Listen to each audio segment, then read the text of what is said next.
నమస్కారం. RK news కి స్వాగతం. ప్రభుత్వ సేవలని ప్రజలకు సజావుగా అందేలా అధికారులు చర్యలు తీసుకోవాలని జిల్లా కలెక్టర్ డాక్టర్ వినోద్ కుమార్ తెలిపారు. చీరాలోని మోటార్ వాహనాల తనిఖీ అధికారి కార్యాలయాన్ని జిల్లా కలెక్టర్ గురువారం ఆకస్మికంగా తనిఖీ చేశారు. ప్రభుత్వ ఉద్దేశాలకు అనుగుణంగా యంత్రాంగం పనిచేయాలని కలెక్టర్ స్పష్టం చేశారు. వాట్సాప్ గవర్నెన్స్ అందుబాటులోకి వచ్చిందని ప్రజలు సద్వినియోగం చేసుకునేలా విస్తృత ప్రచారం చేయాలన్నారు. ఆన్లైన్ ద్వారా అందుబాటులోకి వచ్చిన సేవల వివరాలు ఉంచాలన్నారు. వాహన పోర్టల్, సారథి పోర్టల్లో అందుతున్న సేవలపై ప్రజలకు అవగాహన కల్పించాలన్నారు. ప్రభుత్వం భావించినట్లుగా ప్రజలకు సక్రమమైన పద్ధతిలో సేవలు అందుబాటులోకి తీసుకురావాలని సూచించారు. ఇక వాహనాల తనిఖీ అధికారి కార్యాలయం చీరాలలో 2 ఏళ్లుగా కొనసాగుతుండగా ఇప్పటి వరకు 2001 రిజిస్ట్రేషన్లు అయ్యాయన్నారు. 6 సిబ్బంది ఉండగా వారి హాజరు పట్టికను పరిశీలించారు. బయోమెట్రిక్ యంత్రాన్ని ఎందుకు వినియోగించడం లేదని ప్రశ్నించారు. ఆన్లైన్ హాజరుకు ప్రాధాన్యత ఇవ్వాలన్నారు. వాహనాల రిజిస్ట్రేషన్ ప్రక్రియ, ఎల్ఎల్ఆర్, లైసెన్స్ స్వీకరణ, దరఖాస్తులు జారీ విధానాన్ని కలెక్టర్ వినోద్ కుమార్ పరిశీలించారు. కార్యాలయంలోని ప్రతి విభాగాన్ని పరిశీలించారు. ప్రతి గదిలో ఉంచిన పాత దస్త్రాలు, ప్రస్తుతం ఉంచిన దస్త్రాల గదిని నిశితంగా పరిశీలించారు. వాహన పోర్టల్, సారథి పోర్టల్స్ ద్వారా ప్రజలకు అందుతున్న సేవలపై వివరాలు అడిగి తెలుసుకున్నారు. ప్రతిరోజు సగటున 15 మంది లైసెన్స్ కొరకు వస్తున్నారని చీరాల మోటార్ వాహనాల తనిఖీ అధికారి కె రవికుమార్ ఆయన దృష్టికి తెచ్చారు. 378 వాహనాల లైసెన్సులు రెన్యువల్ పొందడానికి ఆన్లైన్ లో రాగా ఇప్పటికీ పెండింగ్ లో ఉండడం ఏంటని ప్రశ్నించారు. తక్షణమే పరిశీలించి మంజూరు చేయాలని ఆదేశించారు. లైసెన్స్ పొందడానికి వచ్చిన అభ్యర్థులతోనూ ఆయన మాట్లాడారు. కామన్ సర్వీస్ సెంటర్ లో కట్టిన చలానా పత్రాలను పరిశీలించారు. మధ్యవర్తులు, ఏజెంట్ల వద్దకు ప్రజలు వెళ్లరాదని, ప్రభుత్వం ప్రవేశపెట్టిన ఆన్లైన్ సేవలను సద్వినియోగం చేసుకోవాలని సూచించారు. ప్రజలు నేరుగా తమ మొబైల్ ఫోన్ల నుంచి ఆన్లైన్ సేవలు పొందవచ్చని అవగాహన కల్పించారు. ప్రభుత్వం అందిస్తున్న సేవలు తెలుసుకోవడానికి ఆకస్మిక తనిఖీలు చేస్తున్నామన్నారు. వాహన, సారథి పోర్టల్ను పరిశీలించామన్నారు. డ్రైవింగ్ పరీక్షలకు ట్రాక్ ఏర్పాటు చేయాలని, కార్యాలయం సొంత భవనంకు కేటాయించాలని ఎంవీఐకే రవికుమార్ కలెక్టర్ కు విజ్ఞప్తి చేశారు. కలెక్టర్ వెంట ఆర్టీఓ చంద్రశేఖర్ నాయుడు, చీరాల తహసీల్దార్ గోపాలకృష్ణ తదితరులున్నారు.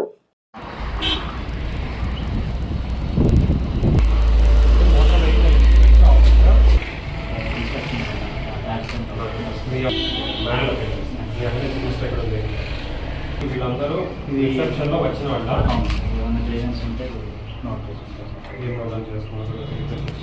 రాజభూషణ్ ఈకేవైసీ అంటే వీళ్ళు ఆన్లైన్లో పెట్టుకుంటే నరసింహరావు ఎవరు? Narasimharao sir, Nagaraju sir.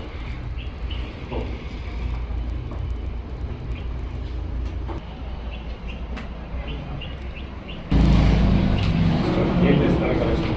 ఇప్పుడు ఎవరు కూర్చుంటారు? ఏం చేస్తారు మీరు?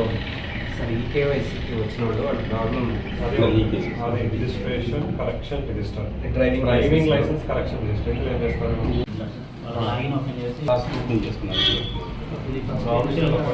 ఆఫీస్ కొత్తపేట, ఇదేనా? Unit office Kothapeta. ఇది ఓకే. ఇది ఏం స్క్రూటినీ చేస్తారు ఇప్పుడు? ఎవరు చేస్తారు స్క్రూటినీ? ఎవరమ్మా? సిఎస్సి సెంటర్స్ అని అదొకసారి ఇవ్వండి. ఆన్లైన్లో అదొకసారి అది ఇక్కడ ఎందుకు కట్టకూడదు మీరు? గవర్నమెంట్ ఈ receipt for online driving licence application, office name, applicant name, date of birth, reference, application. వీళ్ళు ఆన్లైన్లో ఎక్కడన్నా వీళ్ళు ముందుగానే మన మొబైల్లో కూడా చేసుకోవచ్చు సార్. మొబైల్ ఎక్కడైనా చేసుకోవచ్చు. ఈ రోజు వాళ్ళు ఏంటంటే కూడా అక్కడే చేసేసి నెక్స్ట్ ఏముంది? ఇదేంటి? మీ దాంట్లో బయోమెట్రిక్ అటెండెన్స్ కూడా ఉందా? బయోమెట్రిక్ వరల్డ్ డేస్లో పెట్టాలి కానీ అది మేము ఆన్ఫీల్డ్లో ఎక్కువగా ఉంటుంది. తర్వాత కూడా అసలు డేటు మంత్ ఉంటుందో లైసెన్స్కి అది వేస్తారు, వస్తుంది సార్. అది ఒకసారి క్రాస్ చెక్ చేసుకొని అడ్రస్ అయినా చెక్ చేసుకొని సార్ ఎగ్జామ్ ఎంత తీసుకుంటారు డబ్బు? ఒక ఎల్ఎల్ఆర్ చేయించాలంటే మీరు ఆయన దగ్గరికి ఎందుకు వెళ్ళాలి? మీరు నేరుగా ఎక్కడికే రావచ్చు కదా. డిఎల్ టెస్ట్ అంటే మళ్ళీ టెస్ట్ రాయాలా? డ్రైవింగ్ టెస్ట్, ఎల్ఎల్ఆర్కి ఆన్లైన్. ఇదేంటి? ఈ డైనింగ్ అన్నీ ఆన్లైన్ అయ్యాయి సార్. ఏం చేస్తున్నావు ఇప్పుడు?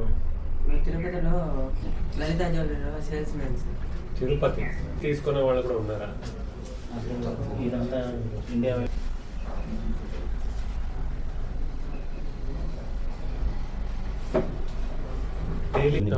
ఇంకేముంది? ఇది కొత్త రినీవల్ లైసెన్స్ తీసుకున్నాక ఇది మీకు తెలుసా? లేదా ఏజెంట్ దగ్గర వెళ్తామా? ఆన్లైన్ అని తెలుసా? తెలీదు. ఇవాళ ఆన్లైన్ ఉంది, ఏ సేవకి ఏమి రుసుము, మీరు ఏమి పోస్టర్ ఎక్కడ పెట్టలేదు, పెట్టండి ఇమీడియట్గా. మోటార్ వెహికల్ ఇన్స్పెక్టర్ చీరాల కార్యాలయాన్ని సర్ప్రైజ్ ఇన్స్పెక్షన్ చేయటం జరిగింది. జిల్లా మొత్తం ప్రజలకి వివిధ సేవలు అందించే కార్యాలయాలు ఇప్పటి నుంచి సడన్ ఇన్స్పెక్షన్స్ అనేది ఉంటాయి. ఎక్కడ కూడా డిస్ప్లే లేదు. సో అవి పోస్టర్స్ పెట్టమన్నాం. అంటే వివిధ ఈ ఆఫీస్లో మీకు అందుబాటులో ఉన్నటువంటి సేవలు ఏంటి, దాని రుసుము ఏంటి, ఎన్ని రోజుల లోపల మనం చేస్తారు, ఏ అధికారి దానికి సంబంధించిన వాళ్ళు, అలా ప్రజలకి తెలియజేయాల్సినటువంటివి లేవు. దీని గురించి మధ్యాహ్నం అన్ని మోటార్ వెహికల్ ఇన్స్పెక్టర్స్ని పిలిచి సమావేశం చేయటం జరుగుతుంది. అంతే కాకుండా ఇక్కడ ఆన్లైన్లో మనం మెయింటైన్ చేయాల్సిన కొన్ని రిజిస్టర్స్ ఉన్నాయి. For example attendance. సో అవి కాకుండా వీళ్ళు మాన్యువల్గా చేస్తూ ఉన్నారు. అది కూడా అందరికీ కూడా డైరెక్షన్స్ ఇవ్వడం జరుగుతుంది. స్వర్ణాంధ్ర కేపీఐసీ లక్ష్యాలను అధికారులు అధిగమించాలని జిల్లా కలెక్టర్ డాక్టర్ వినోద్ కుమార్ తెలిపారు. స్వర్ణాంధ్ర కేపీఐసీ లక్ష్యాల సాధనపై సంబంధిత శాఖల జిల్లా అధికారులతో గురువారం ఆయన బాపట్ల కలెక్టరేట్ లో సమావేశం నిర్వహించారు. స్వర్ణాంధ్ర విజన్ బాపట్ల దిశగా అధికారులు పనిచేయాలని కలెక్టర్ చెప్పారు. స్వర్ణాంధ్ర ప్రగతి సాధనకు అధికారులు చిత్తశుద్ధితో పనిచేయాలని సూచించారు. ప్రతి ఇంటికి స్వచ్ఛమైన పరిశుభ్రమైన తాగునీటిని అందించడం చాలా ముఖ్యమన్నారు. పబ్లిక్ హెల్త్ నుంచి 49% కుళాయి కనెక్షన్ ఇవ్వాలని లక్ష్యం కాగా ఇప్పటి వరకు కేవలం 43% కుళాయి కనెక్షన్లు ఇవ్వడం ఏమిటన్నారు. మురుగునీటిని శుద్ధి చేసే కేంద్రాలు మున్సిపాలిటీలు ఏర్పాటు చేయాలన్నారు. శుద్ధి చేసిన తర్వాత ఆ నీటిని వినియోగించుకోవడం, వాటిని సురక్షితమైన పద్ధతిలో బయటకు విడుదల చేయడం వంటివి చేయాలన్నారు. గ్రామీణ నీటి సరఫరా శాఖ ద్వారా 4493 కుళాయి కనెక్షన్లు ఇవ్వాలని లక్ష్యం కాగా కేవలం 200 మాత్రమే చేయడం ఏంటని ప్రశ్నించారు. గ్రామీణ ప్రాంతాల్లోని వాటర్ ప్లాంట్లన్నింటిలో నీటి పరీక్షలు నిర్వహించాలన్నారు. R&B రహదారుల నిర్మాణ పనుల లక్ష్యాలను చేరుకోవాలని కలెక్టర్ తెలిపారు. 3 నెలల్లో 28.93 కిలోమీటర్ల రహదారులు నిర్మించాలని లక్ష్యం కాగా కేవలం 14.2 కిలోమీటర్లు నిర్మించడం ఏంటని ప్రశ్నించారు. త్వరితగతిన లక్ష్యాలు చేరుకోవడానికి అధికారులు కృషి చేయాలన్నారు. విద్యుత్ ఉత్పత్తి వినియోగం పెరిగేలా అధికారులు చర్యలు తీసుకోవాలన్నారు. కేపీఐసీ ప్రమాణాలను పాటించాలని ఆయన స్పష్టం చేశారు. అమృత్ 2 పనులు చేపట్టాలన్నారు. ఎంపీ ల్యాడ్స్ నిధులతో చేపట్టిన పనులు వేగంగా పూర్తి చేయాలని ఆయన పలు సూచన చేశారు. సమావేశంలో సిపిఓ షాలేము రాజా, విద్యుత్ శాఖ సి ఆంజనేయులు, గృహ నిర్మాణ శాఖ పిడి వెంకటేశ్వర్లు, R&B డిఈ అరుణకుమారి, వివిధ శాఖల అధికారులు తదితరులు పాల్గొన్నారు. ఇప్పుడు ఇంజనీరింగ్ సెక్టర్ కేపీఐస్ అన్ని కూడా పెట్టేశారు. ఇందులో electricity generation without in house capital generation, electricity consumption through Transco, ఇది ఎక్కడ district. So mines and geology DD గారు. సో లైమ్ స్టోన్ ప్రొడక్షన్ అప్పుడు మళ్ళీ మార్చుకోవాలి. మినరల్ అవైలబుల్ ఉందో ఆ మినరల్కి ఇస్తాం. అంటే మనం అప్రూవ్ చేసిన తర్వాత మళ్ళీ హెడ్ ఆఫీస్ వాళ్ళు చూసుకొని వాళ్ళు అప్రూవ్ చేస్తున్నారు. ఇంకా వాళ్ళు అప్రూవ్ చేయలేదు. ఇది ఫాలో అప్ చేసి ఇవాళ చేశారు సార్, మార్నింగ్ చేశారు. Executive engineer public health sir FS feasibility report submit చేసేస్తూ డొనేషన్ చార్జెస్ పే చేయమని చెప్తారు సార్ కన్సర్న్ అప్లికెంట్ కి. Promotion of sewage proportion of sewage recycled reused versus sewage generated. STPs ఒక 1 year time పడుతుంది sir complete అవడానికి. మీకు target resign చేస్తారంటున్నారు. Yes sir in addition to చిన్న submission sir. In addition to that Swachh Andhra corporation మనకి బాపట్లలో ఇంకొక 2 STPs, చిరాలలో ఇంకొక STP, రేపలలో ఒక 2 STPs శాంక్షన్ చేసింది సార్. వాటిని కూడా టెండర్స్ కాల్ఫర్ చేసిన STPs సార్. అవి STPs కంప్లీట్ అయిపోతే ఆ పెర్ఫార్మెన్స్ ఇండికేటర్స్ మనం ఇంప్రూవ్ చేసుకోగలం సార్. ఓకే. వేటపాల మండలం దేశాయిపేట పంచాయతీ పరిధిలోని నీలకంఠాపురం వద్ద శరణాలయంలో లయన్స్ క్లబ్ ఆఫ్ చీరాల ఆధ్వర్యంలో సేవా కార్యక్రమంలో భాగంగా గురువారం అన్నదాన కార్యక్రమం నిర్వహించారు. ప్రతి ఒక్కరూ సేవాభావాన్ని అలవర్చుకోవాలని సూచించారు. దాతలు దాతృత్వంతో ముందుకొచ్చి అనాథ శరణాలయానికి చేతులందించాలని క్లబ్ అధ్యక్షులు మేరు శ్రీనివాసరావు అన్నారు. ఈ సందర్భంగా క్లబ్ అధ్యక్షులు మాట్లాడుతూ డిస్టిక్ గవర్నర్ చందోల హరిప్రసాద్ ఆదేశాల మేరకు పలు ప్రాంతాల్లో అన్నదాన కార్యక్రమాలు నిర్వహిస్తున్నామని, అందులో భాగంగా ఈ రోజు దేశాయిపేట నీలకంఠాపురం వృద్ధ శరణాలయంలో అన్నదానం నిర్వహించడం జరిగిందని తెలిపారు. 3వ తారీఖు నుంచి 9 రోజుల పాటు చీరాలోని పలు ప్రాంతాల్లో అన్నదాన కార్యక్రమం నిర్వహించడం జరుగుతోందన్నారు. లయన్స్ క్లబ్ సేవా కార్యక్రమాల్లో ఎల్లప్పుడూ ముందుంటుందని ఆయన తెలిపారు. కార్యక్రమంలో కార్యదర్శి తులాబంధు వెంకట శివకుమార్, కోశాధికారి సిహెచ్ శ్రీనివాసరావు, తవ్వ రామకృష్ణ, తేలు సత్యబాబు, నేరెళ్ల రాముడు, బెల్లంకొండ సురేష్, మొవ్వల శివప్రసాద్, ఆలపాటి వేణుబాబు, రమేష్, లయన్స్ క్లబ్ సభ్యులు తదితరులు పాల్గొన్నారు.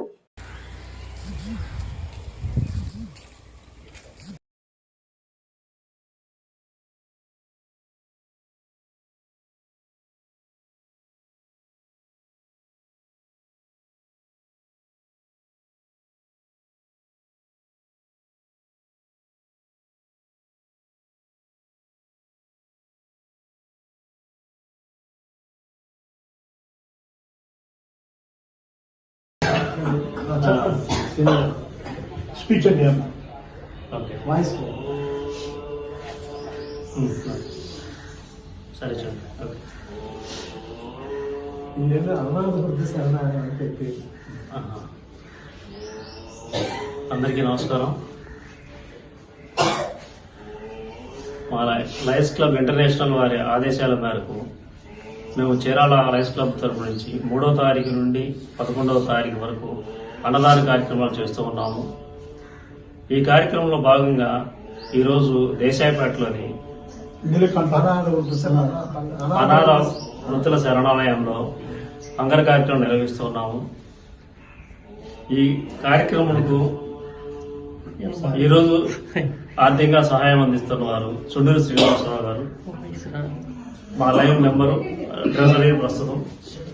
అలాగే ఈ 9వ తారీఖు వరకు కూడా మిగతా రోజులు కూడా మేము ఈ కార్యక్రమాలు కంటిన్యూషన్ చేస్తూనే ఉన్నాము.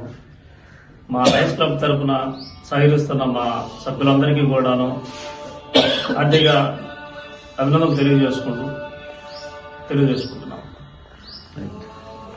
వెనిజులా దేశంపై అమెరికా దురాక్రమణ దాడిని ఖండిస్తూ వెనిజులా అధ్యక్షుడు మదురో దంపతులను వెంటనే విడుదల చేయాలని కోరుతూ సిపిఎం చీరాల ప్రాంతీయ కమిటీ ఆధ్వర్యంలో గురువారం చీరాల గడియార స్తంభం సెంటర్లో నిరసన కార్యక్రమం నిర్వహించారు. ఈ సందర్భంగా కార్యదర్శి ఎన్ బాబురావు మాట్లాడుతూ క్రూడ్ ఆయిల్ పై అమెరికా ఆయిల్ కంపెనీల పెత్తనం కోసమే వెనిజులాపై సైనిక దాడి చేసి ఆ దేశ అధ్యక్షుడు నికోలస్ మదురో దంపతులను అక్రమంగా నిర్బంధించిందని పేర్కొన్నారు. అమెరికా సామ్రాజ్యవాదాన్ని, ట్రంప్ నియంతృత్వ ధోరణులను ప్రజాస్వామ్యవాదులందరూ ఖండించారన్నారు. రెండవ ప్రపంచ యుద్ధం తర్వాత అన్ని దేశాలు ప్రజాస్వామ్య దేశాలకు అవతరించి సామ్రాజ్యవాదానికి ముగింపు పలికారని, నేటికి అమెరికా సామ్రాజ్యవాద ధోరణిని కొనసాగిస్తూ తమ ఆర్థిక దోపిడీ ఎవరైనా ఆటంకం కలిగిస్తే ఆయా దేశాల్లో ప్రజాస్వామ్యబద్ధంగా ఎన్నికైన ప్రభుత్వాలపై ఏదో ఒక సాగుతో దాడి చేసి ఆ ప్రభుత్వాలను ఆస్థిరపాలు చేసి తనకు అనుకూలమైన ప్రభుత్వాన్ని ఏర్పాటు చేసుకుని తమ దోపిడీని యథేచ్ఛగా కొనసాగిస్తోందని అన్నారు. ఈ రోజు వెనిజులా, ఆపై క్యూబా, కొలంబియా, మెక్సికో దేశాలపై కూడా దాడులకు వెనుకాడబోమంటూ ట్రంప్ పేర్కొనడం ప్రపంచ దేశాలను బెదిరించడమేనన్నారు. నేడు భారత్ పై కూడా టారిఫ్ల పేరుతో ట్రంప్ బెదిరింపులకు పాల్పడుతూ భారత్, రష్యా నుంచి చమురు కొనుగోలు చేయడంపై బెదిరింపులకు దిగడం గౌరవనీయమన్నారు. అమెరికా యుద్ధోన్మాదాన్ని విడనాడి వెనిజులా దేశ అధ్యక్షుడు విడుదల చేయాలని డిమాండ్ చేశారు. ట్రంప్ నియంతృత్వ పోకడలు విడనాడాలని, ప్రపంచ శాంతి కోరుకోవాలన్నారు. భారత ప్రభుత్వం కూడా ఈ అమెరికా దురాక్రమణ దాడిని ఖండించాలన్నారు. కార్యక్రమంలో సిపిఎం నాయకులు ఎం వసంతరావు, జి ఆశీర్వాదం, పి కాళేశ, ఎస్ యాముల్, కెఎస్ రత్నం, డి వెంకటేశ్వర్లు, శేషయ్య తదితరులు పాల్గొన్నారు.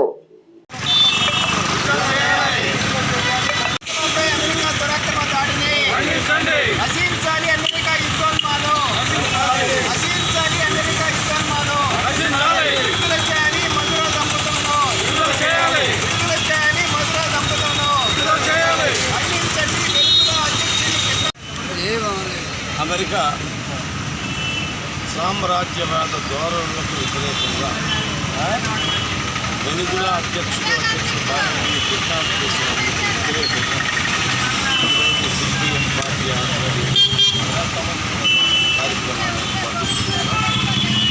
గతంలో 2 సామ్రాజ్యవాద దేశాలు ఉండేవి, అమెరికా, రష్యా. ఈ ప్రపంచవ్యాప్తంగా ఉన్న చిన్న దేశాలు ఐక్యతతో సామ్రాజ్యవాద శక్తులను ఎదిరించి పోరాడాల్సిన సమయం ఆసన్నమైందని మనం చేస్తున్నారు. చెప్పండి, రోజు భారతదేశం తక్కువ ధరకి రష్యా నుంచి ఆయిల్ దిగుమతి అవుతా ఉంటే ఆయా రష్యా నుంచి కాకుండా అమెరికా నుంచి దిగుమతి చేసుకోవాలని చెప్పని ఆ దేశాల ప్రజాస్వామ్యంగా ఎన్నికైన ప్రభుత్వాల మీద చేసే దాడుల మీద చేసే చర్యలని కూడా అమెరికా ఉపసంహరించుకోవాలని చెప్పేసి ఈ సందర్భంగా డిమాండ్ చేస్తూ నాకు అవకాశం ధన్యవాదాలు. జనవరి 3వ తేదీన అమెరికా వెనిజులా మీద దాడి చేసి వెనిజులా దేశ అధ్యక్షుడైనటువంటి నికోలస్ మదురో ఆయన ముందుగా ప్రకటించడం, ఈ విధంగా లొంగుబాటు నరేంద్ర మోడీ ఈరోజు దేశాన్ని పరిపాలన చేస్తున్న పరిస్థితుల్లో నరేంద్ర మోడీ బలపరిచే వ్యక్తులు మేము దేశభక్తులవి, మేమే నిజమైన దేశభక్తులు అని చెప్తున్న వీళ్ళు ఈరోజు నేరుగా అమెరికా బరి తగ్గించి వ్యక్తులకు తెలియ చీరాల మండలం తహసీల్దార్ కార్యాలయ ప్రాంగణంలోని ఎన్డీఓ భవనంలో చీరాల రెవెన్యూ డివిజన్ గ్రామ రెవెన్యూ అధికారుల సంఘం ఎన్నికలు జరిగాయి. బాపట్ల జిల్లా వీఆర్ఓల కన్వీనర్ పి తులసిరావు, ఎన్నికల అధికారి పి సుధీర్ పర్యవేక్షకులుగా వ్యవహరించారు. గ్రామ రెవెన్యూ అధికారుల సమస్యల పరిష్కారానికి తన వంతు కృషి చేస్తారని చీరాల రెవెన్యూ డివిజన్ గ్రామ రెవెన్యూ అధికారుల సంఘం అధ్యక్షులు సిహెచ్ శేఖర్ అన్నారు. చీరాల రెవెన్యూ డివిజన్ గ్రామ రెవెన్యూ అధికారుల సంఘం ఎన్నికలు స్థానిక ఎన్జీఓ భవనంలో జరిగాయి.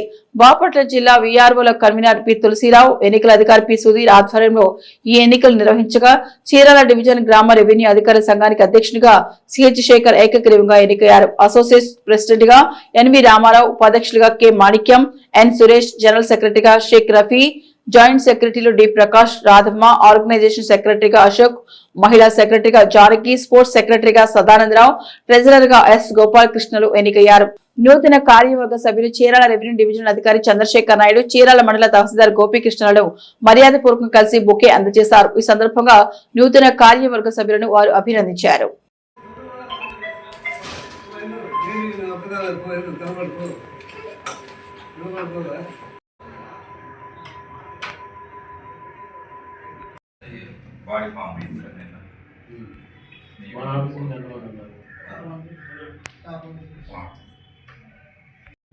ఐదు మండలాలు ఇక్కడ ఒక మండలాల్లో ఒక్కొక్కరు తీసుకున్నాం. మండలానికి ఒకటి అందుకని అది ఇష్టం.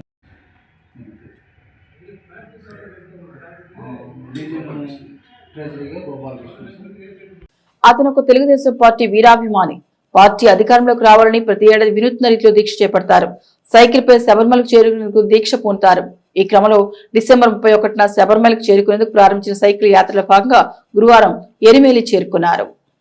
చీరాల నుండి శబరిమల యాత్రకు సైకిల్ పై గత 31వ తేదీన చీరాలకు చెందిన టీడీపీ కార్యకర్త పాండుస్వామి శబరిమలకు బయలుదేరారు. సుమారు 1100 కిలోమీటర్లు ప్రయాణించి నేటికి ఎరిమేలి వద్దకు చేరుకున్నారు.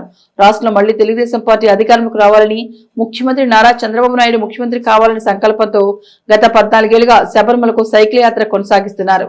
కూటమి ప్రభుత్వం అధికారంలోకి రావడంతో చీరాల ఎమ్మెల్యే మద్దులూరి మాలకొండయ్య ఎమ్మెల్యేగా భారీ మెజార్టీతో గెలుపొందిన నేపథ్యంలో అయ్యప్ప మాలధారణతో శబరిమలకు సైకిల్ యాత్ర చేపట్టినట్లుగా పాండు తెలిపారు. రాష్ట్ర సుభిక్షంగా ఉండాలని, నియోజకవర్గ ప్రజలందరూ సుఖ సంతోషాలతో ఉండాలని ఆయన ఆకాంక్షించారు.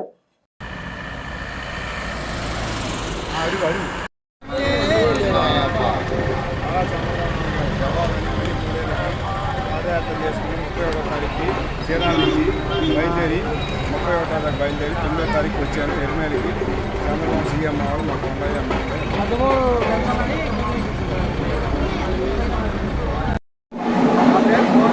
చీరాల నుంచి 31వ తారీఖు బయలుదేరా. చంద్రబాబు గెలవాలని, మా ఎమ్మెల్యే గెలవాలని, రాష్ట్ర మూడేళ్ళకి మళ్ళీ చంద్రబాబు గెలవాలని సైకిల్ యాత్ర ఇలా వచ్చి 9వ తారీఖు సైకిల్ యాత్ర బయలుదేరి 9వ రోజు అయింది. ఎరిమేలి వచ్చా. చంద్రబాబు సీఎం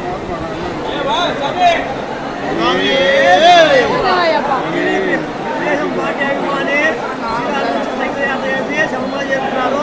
వారికి వారి కుటుంబానికి ఎల్ఏఎం పార్టీ తరఫున ధన్యవాదాలు చెప్తున్నా. ధర్మవరం ఎల్ఏఎం పార్టీ 1వ వార్డు అధ్యక్షుడు మొత్తం గారు.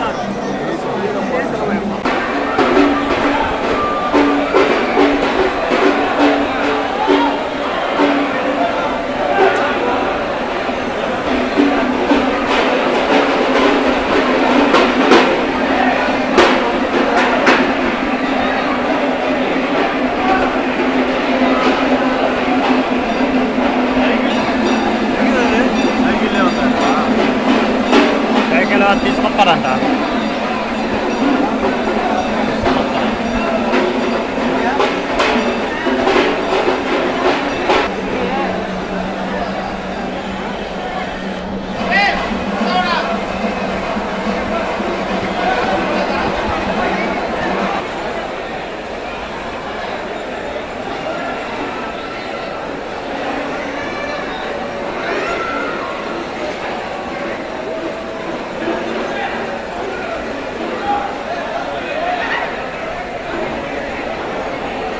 భారతీయ విద్యామండలి సంయుక్తంగా నిర్వహించిన ఆన్లైన్ సైన్స్ గ్యాలరీ పరీక్షలో ప్రతిభ కనబర్చిన విజ్ఞాన భారతి హై స్కూల్ విద్యార్థులు.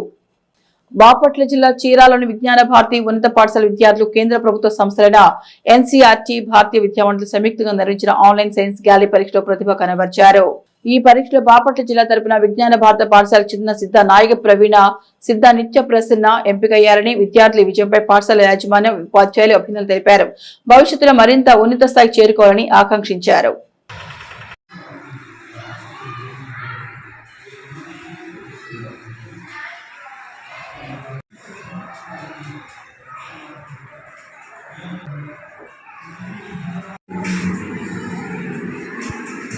అందరికీ నమస్కారం. ఈరోజు విజ్ఞాన భారతి స్కూల్ వుడ్ నగర్ చేరాలని జరిగినటువంటి 8th క్లాస్కి అట్లానే మా పిల్లల్ని ఎంకరేజ్ చేసి ప్రతి కాంపిటేటివ్ ఎగ్జామ్లో కూడా వాళ్ళని ఇన్వాల్వ్ చేసి వాళ్ళను దాంట్లో విన్ అయ్యే విధంగా మేము చాలా ప్రోత్సహిస్తున్నాము. ఇంతటి ఘన విజయాన్ని అందించిన మా తల్లిదండ్రులకు అట్లానే మా ఇద్దరు పిల్లలకు wish you all the best for the state level examination. వాళ్ళ ఫ్యూచర్కి సంబంధించినటువంటి ఐడియాస్ కానివ్వండి అన్నీ కూడా చదువుతో పాటు మేము అన్ని రకాలుగా వాళ్ళని ప్రోత్సహించడం జరుగుతుంది. దీంతో పాటు ఇంకా కాంపిటేటివ్కి సంబంధించినటువంటి క్విజ్, డిబేట్ అట్లానే ఫిజికల్ ఫిట్నెస్ కోసం గేమ్స్ అన్ని రంగాల్లో కూడా మా పిల్లల్ని ప్రోత్సహించడం జరుగుతుంది. దీని అంతటికి కూడా మాకు కోఆపరేట్ చేస్తున్నటువంటి ప్రతి ఒక్కళ్ళకు కూడా మేము హృదయపూర్వక నమస్కారాలు తెలియజేస్తున్నాం. బాపట్ల జిల్లా చీరాల మండలం గవినివారిపాలెం వాసుల కళ నెరవేర్చిన ఎమ్మెల్యే కొండయ్యకు గ్రామస్తులు కృతజ్ఞతలు తెలిపారు. బాపట్ల జిల్లా చీరాల మండలం గవినివారిపాలెం వాసులు కళ నెరవేర్చిన ఎమ్మెల్యే కొండయ్యకు గ్రామస్తులు కృతజ్ఞతలు తెలిపారు. గతంలో బ్యాంకు గురించి చాలా ఇబ్బందులు పడ్డామని గ్రామస్తులు వాపోయారు. పేరుకు గవినివారిపాలెం శాఖ ఉంది, కానీ అది మాత్రం ఊరికి దూరంగా విఆర్ఎస్ అండ్ వైఆర్ఎన్ కాలేజ్ దగ్గర ఉంటుంది. అక్కడకు బ్యాంకు పనిపై వెళ్లాలంటే ఒకరోజు కూలి పని వెళ్లాల్సిన పరిస్థితి ఉండేది. మా గ్రామంలో బ్యాంక్ ఏర్పాటు చేయమని ఎన్నిసార్లు ఎంతమంది అధికారుల దగ్గర తిరిగినా ఉపయోగం లేకుండా పోయిందని గ్రామస్తులు తెలిపారు. అయితే 2024లో కొండయ్య శాసనసభ్యులు అయిన తర్వాత ఆయన గ్రామస్తులు కలిసి మా గ్రామానికి బ్యాంక్ కావాలని అడగడంతో స్పందించిన ఆయన బ్యాంక్ ఉన్నతాధికారులతో మాట్లాడారని, వారి ఊరికి ఎట్టకేలకి శాసనసభ్యుల కృషితో బ్యాంక్ శాఖలు ఏర్పాటు చేశారని, అందుకు ఎమ్మెల్యే ఎంఎం కొండయ్యకు ఆయన తనయుడు మహేంద్రనాథ్కు రుణపడి ఉంటామని గ్రామస్తులు తెలిపారు.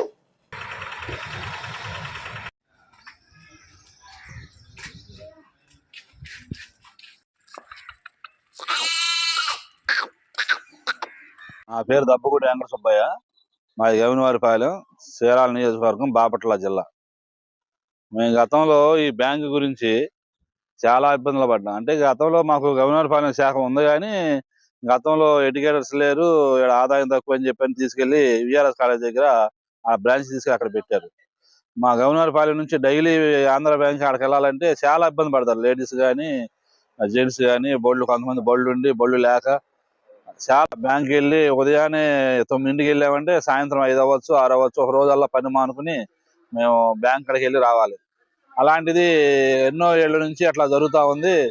ఒక 5-6 సంవత్సరాల నుంచి మా ఎంప్లాయీ అసోసియేషన్, అంటే నేను కూడా సభ్యుడిని ఎంప్లాయీ అసోసియేషన్లో, మా ఎంప్లాయీ అసోసియేషన్ తరఫున గవినివారిపాలెంలో స్థాపించి ఎంప్లాయీ అసోసియేషన్ తరఫున మనం ఊరికి మన బ్యాంకు మనకు రావాలనే ఉద్దేశంతో మా శాఖ మాకు ఇవ్వండి అని చెప్పని వెళ్ళి అడిగితే ఈ శాఖ అక్కడికి రావడానికి లేదు, మీరు ఏదన్నా ప్రత్యేకంగా ఇంకో శాఖ తీసుకోండి అని చెప్పని చెప్పారు. చెబితే మేము గత ప్రభుత్వం వైసీపీ ప్రభుత్వంలో మేము పాలకులను కలిసాం, అది మాకు సహకరించబోగా మేము తిరుగుతున్నామే కానీ మా వల్ల కాలేదు.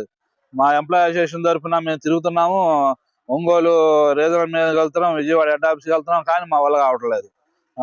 రాజకీయ నాయకులు సహకరించట్లేదు. మేము ఎన్ని తిరిగినా ఉపయోగం లేకుండా పోయింది. 2024 నుంచి మాకు ఎంఎం కొండయ్య గారు, మధ్యలో మాలకొండయ్య గారు, చీరాల ఎమ్మెల్యే గారు వచ్చిన తర్వాత ఎమ్మెల్యే గారిని కలిసాం. సార్, మా ఊరు చాలా ఇబ్బందిగా ఉంది, మాకు బ్యాంకు లేకపోతే ఇబ్బంది పడుతున్నారు ఆడవాళ్ళు, మా బ్యాంక్ మాకు కావాలి సార్ అని చెప్పని మా ఎంప్లాయీ అసోసియేషన్ తరఫున కానీ హెడ్ ఆఫీస్కి వెళ్దాం, నేను మీతో పాటు ఎక్కడికైనా వస్తాను, మీ ఊరి బ్యాంక్ నేను తెప్పిస్తాను అని చెప్పని సారు చెప్పి మాతో పాటు ఒంగోలు వచ్చారు. ఒంగోలు అసలు మేనేజర్తో మాట్లాడారు. విజయవాడ వచ్చారు, విజయవాడ రీజనల్ హెడ్ ఆఫీస్ మాట్లాడారు. మీ బ్యాంకు నేను 2 నెలల్లో నేను తెచ్చే బాధ్యత రాదని చెప్పని ఎమ్మెల్యే గారు చెప్పారు. చెప్పిన తర్వాత మేము ఎమ్మెల్యే గారు నెలలోనే ఎమ్మెల్యే గారు మాకు బ్యాంక్ తీసుకొచ్చి గవినివారిపాలెం ఇచ్చారు. అది ఎట్లా అంటే మాకు ఆల్రెడీ గవినివారిపాలెం శాఖ ఏ శాఖ ఇచ్చినా పర్లేదు, మాకు బ్యాంక్ కావాలని చెబితే సరే గవినివారిపాలెం కొత్తపాలెం శాఖ అని చెప్పని మాకు బ్యాంకు ఎమ్మెల్యే గారి ప్రోత్సాహంతో, ఎంప్లాయీ అసోసియేషన్ ప్రోత్సాహంతో మాకు బ్యాంకు ఇక్కడికి వచ్చింది. ఈరోజు మహిళలు కానీ ఎవరైనా సరే 10 నిమిషాల్లో వస్తున్నారు, బ్యాంకులో పని చేసుకున్నారు, మళ్ళీ వాళ్ళ పనికి వాళ్ళు వెళ్ళిపోతున్నారు. ఇప్పుడు ఒక రోజల్లా పని మానుకుని ఉండాల్సిన అవసరం లేకుండా పోతుంది. అందువల్ల ఎమ్మెల్యే గారికి కానీ వాళ్ళ అబ్బాయి మహేంద్రనాథ్ గారికి కానీ మేము ప్రత్యేకంగా ధన్యవాదాలు తెలుపుకుంటున్నాం. ఎట్లా ఇవి ఆర్కే న్యూస్ బులెటిన్ విశేషాలు. నమస్తే.